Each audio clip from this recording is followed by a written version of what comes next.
परिचय। बच्चों, आज हम साम्यावस्था के बारे में जानेंगे। भौतिक साम्य में किसी निकाय की वह साम्यावस्था समाहित है जिसमें उसका प्रावस्था रूपांतरण होता है। उदाहरण के लिए, नमक की घुलनशीलता, जल का वाष्पीकरण आदि। कैल्शियम कार्बोनेट का विघटन या हाइड्रोजन और आयोडीन के बीच अभिक्रिया जैसी रासायनिक प्रक्रियाओं में साम्य रासायनिक साम्य कहलाता है। सामान्य भौतिक साम्यावस्थाएं हैं ठोस और द्रव, द्रव और गैस, ठोस और गैस। समांगी साम्यावस्थाओं में अभिकारक और उत्पाद समान प्रावस्था में होते हैं, जबकि रासायनिक साम्यावस्थाओं में अभिकारक और उत्पाद अलग अलग प्रावस्थाओं में होते हैं। इसलिए इस पूरे मॉड्यूल में हम साम्यावस्था के बारे में जानेंगे।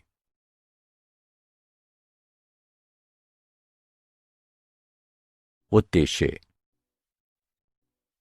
इस पाठ के अंत में आप निम्न करने में सक्षम हो जाएंगे: भौतिक अवस्था में साम्यावस्था की व्याख्या करना, द्रवों में ठोस या गैसों की घुलनशीलता में साम्यावस्था की व्याख्या करना, रासायनिक साम्यावस्था की व्याख्या करना, रासायनिक साम्यावस्था का नियम व्यक्त करना, समांगी साम्यावस्थाओं की व्याख्या करना, विषमांगी साम्यावस्थाओं की व्याख्या करना, साम्यावस्था स्थिरांक के अनुप्रयोगों की चर्चा करना, साम्यावस्थाओं को प्रभावित करने वाले कारकों की चर्चा करना।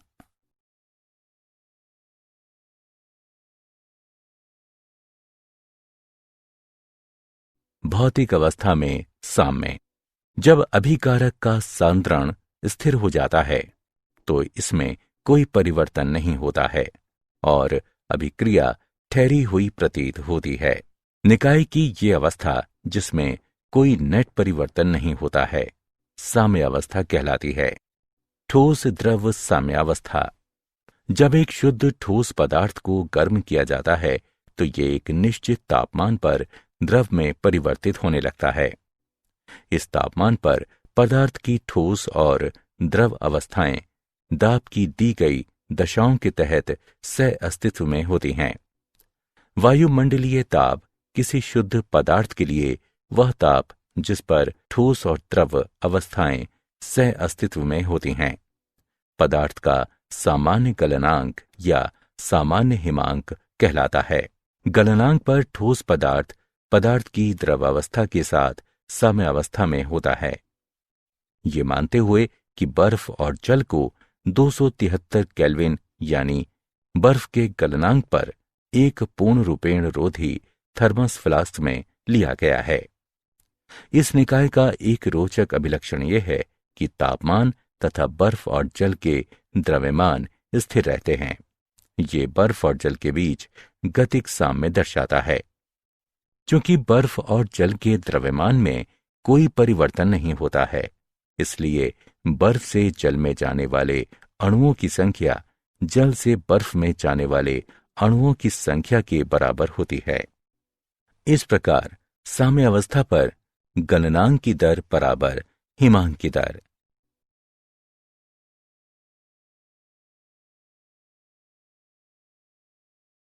द्रव वाष्प साम्यावस्था। इस साम्य को समझने के लिए आइए एक बंद पात्र में जल के वाष्पीकरण का उदाहरण लेते हैं। जब जल की थोड़ी सी मात्रा को कमरे के तापमान पर एक निर्वातित पात्र में लिया जाता है तो ये वाष्पित होने लगता है। सबसे पहले पात्र के भीतर का दाब बढ़ता है। जैसे ही गैस प्रावस्था में अणुओं की संख्या बढ़ती है, ये जल की सतह से टकराकर इसे ग्रहण कर लेते हैं। ये संघनन कहलाता है। प्रारंभ में संघनन की दर वाष्पीकरण की दर से कम होती है, लेकिन गैस प्रावस्था के अणुओं में वृद्धि के साथ संघनन की दर बढ़कर वाष्पीकरण की दर के बराबर हो जाती है। इस अवस्था में यह कहा जाता है कि साम्य स्थापित हो गया है। इस प्रकार साम्य अवस्था में वाष्पीकरण की दर बराबर संघनन की दर।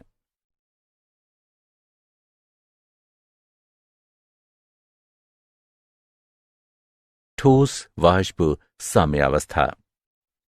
ठोस प्रावस्था से गैसीय प्रावस्था तक सीधे माध्यमिक द्रव प्रावस्था से होकर गुजरे बिना ही स्थानांतरण की प्रक्रिया ऊर्ध्वपातन कहलाती है। इसके विपरीत किसी गैस को सीधे ठोस में परिवर्तित करने की प्रक्रिया निक्षेपण कहलाती है। आइए शुष्क बर्फ का उदाहरण देखें।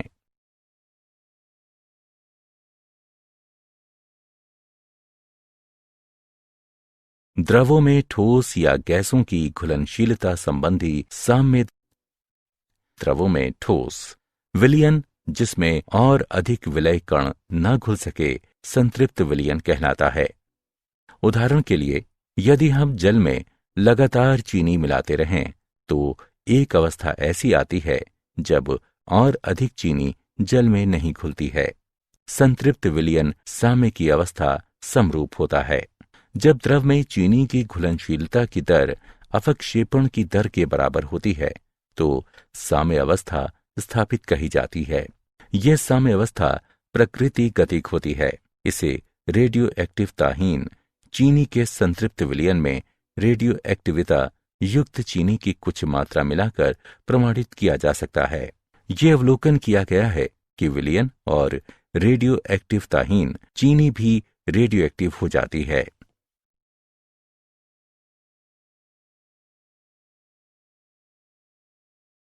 द्रवों में गैस से जब एक कोल्ड ड्रिंक की बोतल खोली जाती है तो उसमें घुली हुई कार्बन डाइऑक्साइड बहुत तेजी से बाहर निकलने लगती है। ये एक साम्य अवस्था स्थिति को दर्शाती है। दिए गए ताप पर गैसीय अवस्था में विलय के अणुओं और द्रव में खुले अणुओं के बीच एक साम्य अवस्था होती है। इसे निम्न प्रकार से व्यक्त किया जा सकता है। द्रव में गैस की विलयता पर दाब के प्रभाव को हेनरी के नियम द्वारा व्यक्त किया जाता है। इस नियम के अनुसार दिए गए तापमान पर किसी विलायक के दिए गए द्रव्यमान में खुली गैस का द्रव्यमान विलायक के ऊपर गैस के दाब के सीधे समानुपाती होता है। m सीधे समानुपाती है p के। m बराबर kp। किसी द्रव में गैस की विलयता तापमान में वृद्धि के साथ साथ घटती जाती है।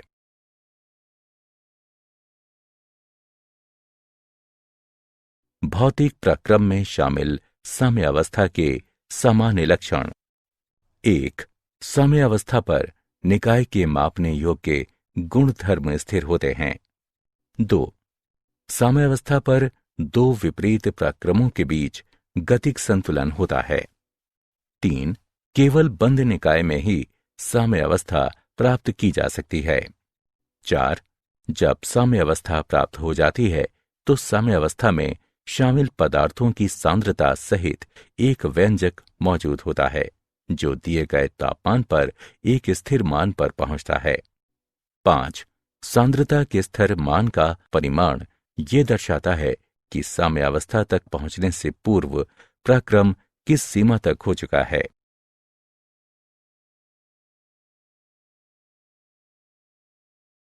रासायनिक प्रक्रमों में साम्य अवस्था। गतिक साम्य अभिक्रियाएं जिनमें अभिकारकों को पुनः बनाने के लिए उत्पाद अभिक्रिया नहीं करते हैं अनुत्क्रमणीय अभिक्रियाएं कहलाती हैं। उदाहरण के लिए, सिल्वर नाइट्रेट सोडियम क्लोराइड के साथ अभिक्रिया करके सिल्वर क्लोराइड और सोडियम नाइट्रेट बनाता है। अभिक्रियाएं जिनमें अभिकारकों को पुनः बनाने के लिए उत्पाद अभिक्रिया करते हैं उत्क्रमणीय अभिक्रियाएं कहलाती हैं। उत्क्रमणीय अभिक्रियाओं को विपरीत दिशाओं की ओर संकेत करते दो तीर खींचकर निरूपित किया जाता है। उदाहरण के लिए, हाइड्रोजन आयोडीन के साथ अभिक्रिया करके हाइड्रोजन आयोडाइड बनाता है। वो अवस्था जिस पर अभिकारकों और उत्पादों की सांद्रता में और परिवर्तन नहीं होता है रासायनिक साम्य अवस्था कहलाती है।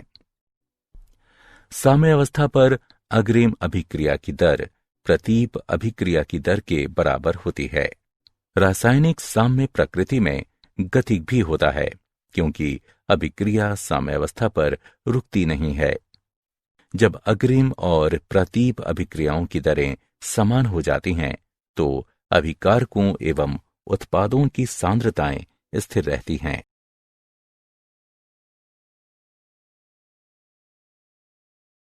रासायनिक प्रक्रमों में साम्यावस्था, गतिक साम्य।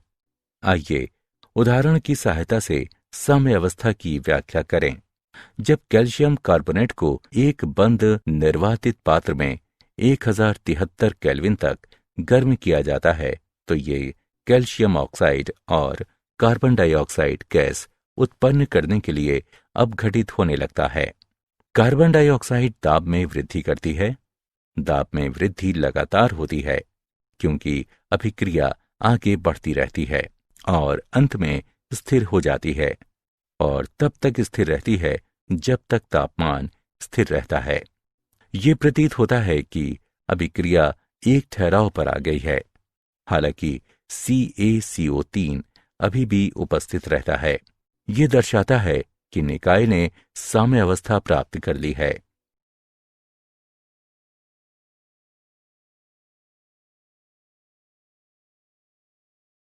रासायनिक साम्यावस्था का नियम और रासायनिक स्थिरांक। द्रव्य अनुपाती क्रिया के नियम के अनुसार स्थिर ताप पर किसी रासायनिक अभिक्रिया की दर अभिकारक अवयवों के आणविक सांद्रण के गुणनफल के सीधे अनुक्रमानुपाती होती है। साथ ही प्रत्येक सांद्रण पद की घात का मान रासायनिक समीकरण में उस अवयव के संख्यात्मक गुणांक के बराबर होता है। आइए एक साधारण उत्क्रमण अभिक्रिया पर विचार करें। अभिकारक A और B उत्पाद C और D बनाने के लिए अभिक्रिया करते हैं। साम्य मिश्रण में सांद्रताएं निम्न प्रकार से संबंधित हैं। इसे समीकरण 1 नाम दें। समीकरण 1 साम्य समीकरण कहलाता है। Kc साम्य स्थिरांक कहलाता है और पद साम्यावस्था स्थिरांक व्यंजक कहलाता है। निम्न प्रकार की सामान्य अभिक्रिया के लिए साम्यावस्था स्थिरांक के लिए व्यंजक को निम्न प्रकार से लिखा जा सकता है, जहां C इंगित करता है K को, अर्थात Kc को मोल प्रति लीटर की सांद्रताओं में व्यक्त किया जाता है।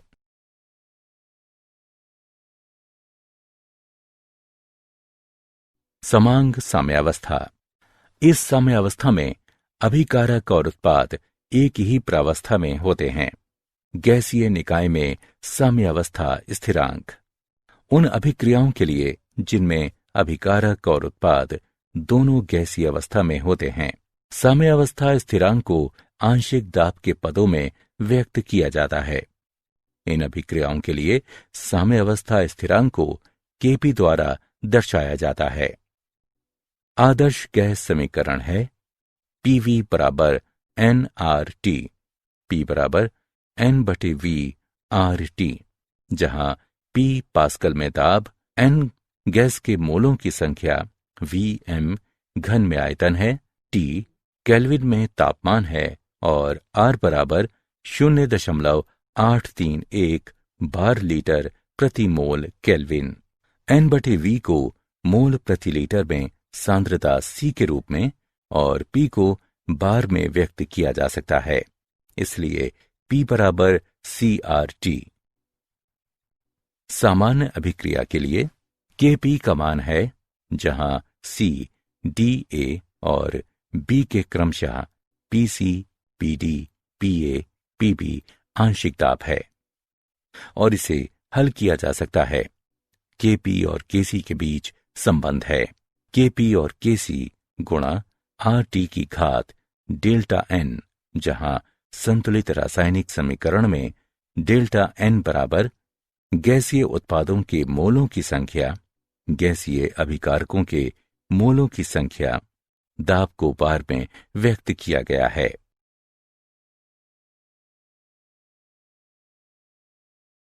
विषमांग साम्यावस्था। साम्यावस्था जिसमें शामिल पदार्थ विभिन्न प्रावस्था में उपस्थित होते हैं, विषमांग साम्यावस्था कहलाती है।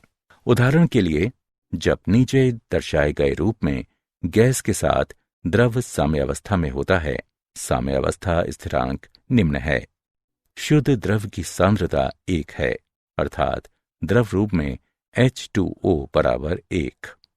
इसलिए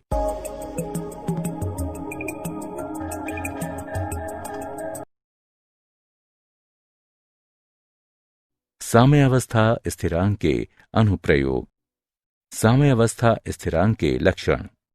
साम्यावस्था स्थिरांक का मान अभिकारी अवयवों की प्रारंभिक सांद्रता पर निर्भर नहीं करता है। साम्यावस्था स्थिरांक का मान ताप बदलने के साथ बदलता है। उत्क्रमणीय अभिक्रिया के लिए उत्क्रम अभिक्रिया के साम्यावस्था स्थिरांक अग्रवर्ती अभिक्रिया के साम्यावस्था स्थिरांक का व्युत्क्रम होता है। साम्यावस्था स्थिरांक उत्प्रेरक की उपस्थिति पर निर्भर नहीं करता है। यदि साम्यावस्था स्थिरांक को सांद्रता के पदों में व्यक्त किया जाता है तो विभिन्न अभिक्रियाओं के लिए इसके मात्रक अलग अलग होते हैं। अभिक्रिया की सीमा का अनुमान लगाना। साम्यावस्था स्थिरांक का परिमाण हमें उस सीमा के बारे में बताता है जिसके लिए अभिकारकों को साम्यावस्था प्राप्त करने से पहले उत्पादों में रूपांतरित किया जाता है।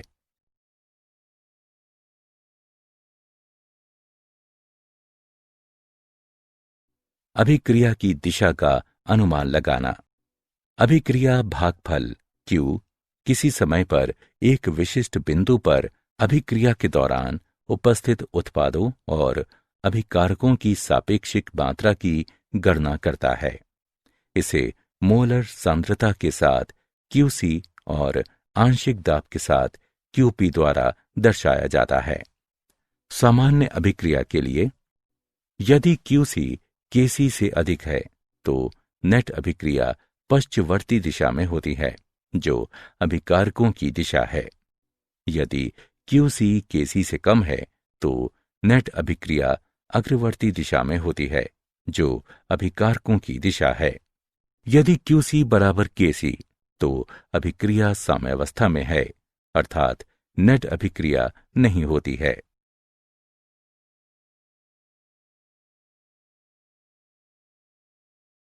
साम्य सांद्रताओं की गणना। चरण 1। साम्य के लिए रासायनिक समीकरण लिखें। चरण 2।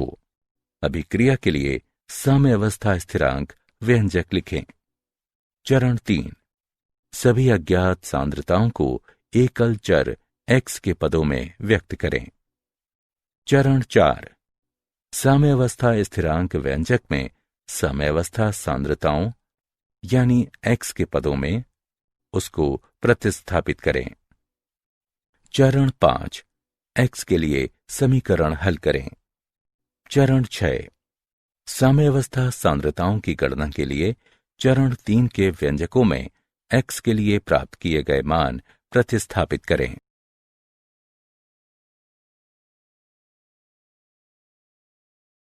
साम्यावस्था स्थिरांक K, अभिक्रिया भागफल Q तथा गिब्स ऊर्जा G के बीच संबंध।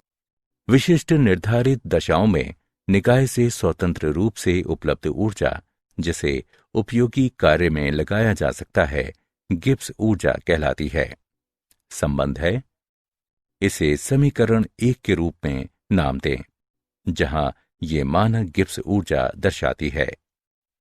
हम जानते हैं कि साम्यावस्था पर Q बराबर K और डेल्टा G बराबर 0 समीकरण 1 से पुनर्व्यवस्थित करने पर प्राप्त होता है। ये समीकरण ताप और साम्यावस्था स्थिरांक के मानक गिब्स मुक्त ऊर्जा परिवर्तन से संबंधित है। साम्यावस्था स्थिरांक है। यदि मानक गिब्स मुक्त ऊर्जा में परिवर्तन 0 से अधिक है तो K 1 से कम होता है जिससे प्रतीप अभिक्रिया आसान हो जाती है। यदि मानक गिब्स मुक्त ऊर्जा में परिवर्तन 0 से कम है तो K 1 से अधिक होता है जिससे अग्र अभिक्रिया आसान हो जाती है।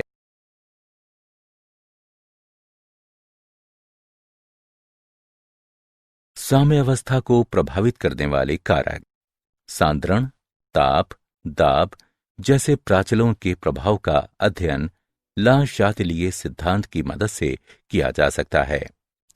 इसके अनुसार यदि एक निकाय साम्यावस्था में सांद्रण, दाब या ताप में परिवर्तन के अधीन है तो साम्यावस्था उस दिशा में अग्रसर होती है जिस दिशा में परिवर्तन का प्रभाव समाप्त हो जाए। सांद्रता परिवर्तन का प्रभाव। ला शातिलिये सिद्धांत के अनुसार जब साम्यावस्था वाले निकाय में अवयव की सांद्रता बढ़ जाती है तो साम्य स्थानांतरित हो जाएगा जिससे मिलाए गए पदार्थ का उपयोग हो सके। माना कि साम्यावस्था पर अभिकारकों में से किसी एक अभिकारक को मिलाया जाता है तो अभिकारकों का उपभोग करने के लिए साम्य अग्र दिशा में स्थानांतरित होगा।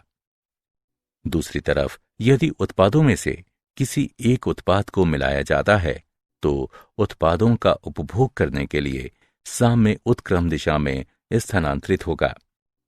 उदाहरण के लिए, नमी वाले दिन हमें ज्यादा पसीना आता है।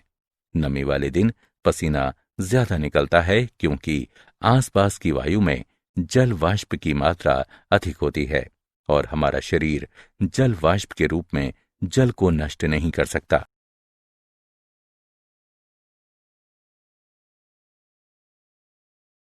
साम्यावस्था को प्रभावित करने वाले कारक। दाब परिवर्तन का प्रभाव। ला शातिलिये सिद्धांत के अनुसार वाह्य दाब में वृद्धि साम्यावस्था को इस प्रकार से प्रभावित करेगी कि दाब कम हो जाए। इसका अर्थ है कि साम्य उस दिशा की ओर स्थानांतरित होगा जिस तरफ गैसीय पदार्थों के मोलों की संख्या सबसे कम है। उदाहरण के लिए, यदि हम दाब में वृद्धि करते हैं तो निकाय द्वारा घेरा गया आयतन घट जाता है और प्रति इकाई मोलों की संख्या बढ़ जाती है। ये प्रभाव संभारित किया जा सकता है। यदि साम्य उस दिशा में स्थानांतरित होता है जिस तरफ मोलों की संख्या कम होती है, इसलिए दाब बढ़ जाता है। इस स्थिति में साम्य अग्र दिशा में अग्रसर होगा। अक्रिय गैस के योग का प्रभाव। स्थिर आयतन पर अक्रिय गैस निकाय का कुल दाब बढ़ा देती है, लेकिन अभिकारकों एवं उत्पादों का आंशिक दाब समान रहता है और साम्यावस्था अपरिवर्तित रहती है। स्थिर दाब पर अक्रिय गैस का योग आयतन को बढ़ा देगा, इसलिए इस प्रभाव को संभारित करने के लिए साम्य उस तरफ स्थानांतरित होगा जिस तरफ मोलों की संख्या अधिक हो गई है। उदाहरण के लिए, स्थिर दाब पर अक्रिय गैस का योग साम्य को उत्क्रम दिशा की ओर अग्रसर करेगा। ताप परिवर्तन का प्रभाव। रासायनिक साम्यावस्था में दो अभिक्रियाएं शामिल होती हैं, एक उत्पादों के पक्ष में और दूसरी अभिकारकों के पक्ष में होती है।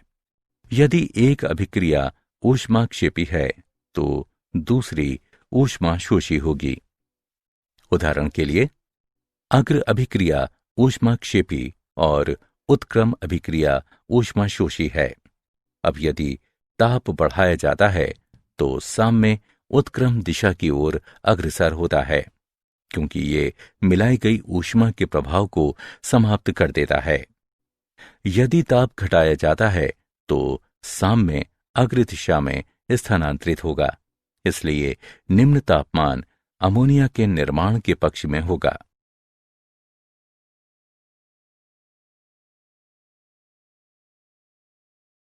क्या आप जानते हैं, डॉक्टर डिएगो डॉमजिस एरोस्पेस इंजीनियरिंग विभाग में सहायक प्रोफेसर के नेतृत्व में एक अनुसंधान टीम को तापीय असाम्यावस्था की उपस्थिति में अशांत प्रवाहों की जटिल अन्योन्य क्रिया के अध्ययन के लिए air force office of scientific research यानी AFOSR द्वारा $2.2 मिलियन का पुरस्कार प्रदान किया गया। बुनियादी अनुसंधान पहल BRI पुरस्कार अशांत प्रवाहों पर तापीय एवं यांत्रिक असाम्यावस्था प्रभावों, विशेष रूप से सीधे संख्यात्मक अनुकरणों, आणविक अनुकरणों एवं प्रयोगों के द्वारा ऊर्जा विनिमय के लिए मौलिक तंत्र में अध्ययन के लिए दिया गया है।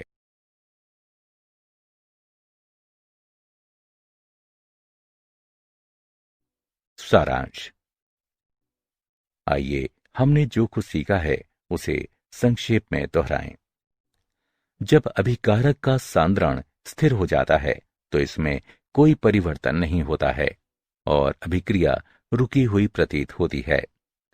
निकाय की ये अवस्था जिसमें कोई नेट परिवर्तन नहीं होता है साम्य अवस्था कहलाती है।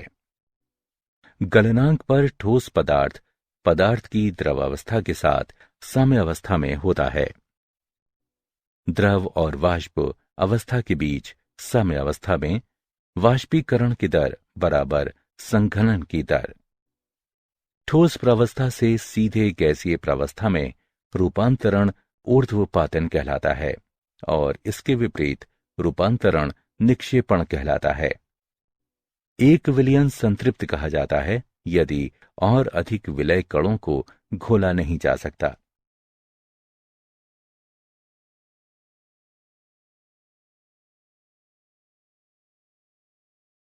द्रव्य अनुपाती क्रिया के नियम के अनुसार स्थिर ताप पर किसी रासायनिक अभिक्रिया की दर अभिकारक अवयवों के आणविक सांद्रण के गुणनफल के सीधे अनुक्रमानुपाती होती है।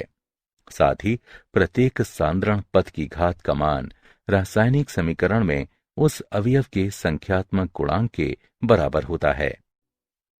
यदि अभिकारक और उत्पाद एक ही प्रावस्था में हों तो स्थापित साम्यावस्था समांगी साम्यावस्थाएं कहलाती हैं।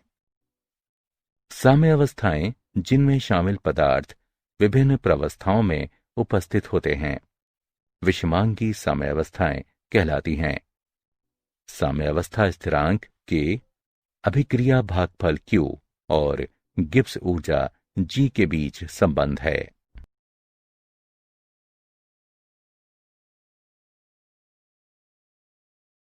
साम्यावस्थाओं को प्रभावित करने वाले कारक सांद्रण परिवर्तन, दाब परिवर्तन, अक्रिय गैस योग, ताप परिवर्तन और उत्प्रेरक का प्रभाव हैं।